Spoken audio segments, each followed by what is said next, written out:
one of the things you talked about, Deval, beforehand that was quite interesting, I'll stop the share, was just on, if you're stronger air game, it makes it enhances your ground game somewhat as well. I'll try to get the image up now. But do you want to start talking about that? Yeah, no, obviously this afternoon when we went through it, I think, and that's a little bit what happened in this game between Wales and Fiji, was that I think it's like a snake eating its own tail. The better you are in the air, obviously it's easy for you to dominate on the ground, on the morning side of things, and vice versa. If we know that you're a decent side in the air and you've got a massive maul, I think some of the images spoke for themselves. Fiji actually gave away the air because they were so scared of what was going to happen on the floor.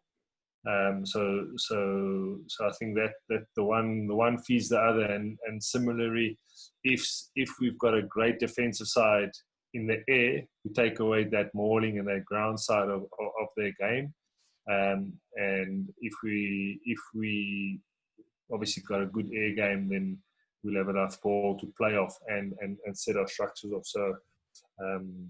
And I think the Fiji game spoke a lot on that front. Is you could see the Fijians really the whole week put the emphasis on the ground game of Wales, and they knew that they had a good air game. So I think they had lost the battle a little bit before they even got there. Nice. Kendo, have you any closing thoughts?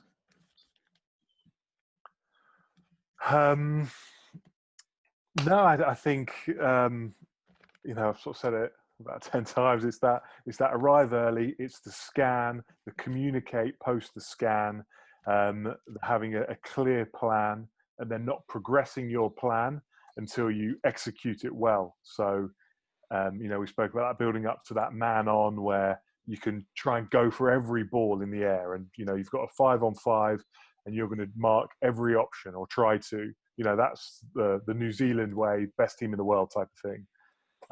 But as you're building up to that, it's about just getting in the air, getting organised, being ready, and putting pressure on, and knowing that you can't cover every option. You need to put the odds in your favour and think where you don't mind them winning the ball. Yeah. Val, are you happy to finish on that ground there? Or do you want to finish on any other statement there yourself? No, I agree 100%. I think having a good system where everybody's roles are clear. We saw that wasn't the case with that Fiji Wales game, and then just activating the defence. If we decide that we're getting in the air, just activate it. I often use the idea of buying a lottery ticket. If you don't buy the lottery ticket, you can't win the lottery. So if you want to contest in the air, get in the air.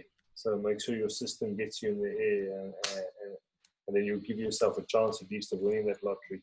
But if you're not going to get in the air, you're going to have to wait for them to have bad roll or overthrows or something. So that's the only thing I really want to say. If we want to contest, let's activate our contest. That's brilliant. Close it off there, lads. Really appreciate your time. I know it's after 9:30 for Kendo and 10:30 for you, Dewald. So appreciate the time, but I hope you guys enjoyed it and hopefully picked up an odd thing or two from each other and had a few nice thoughts on it. And I really appreciate you guys did the work for charity and for supporting the webinar. So I'll end the recording now and we'll have a little chat then. Happy with that? Yeah, good, mate. It's good. I mean, you can cut it down a bit, can't you? I'm sure no one wants the full 2.5-hour monster, but there'll be a fair bit of dead stuff you can cut and a lot of good stuff that you can leave in.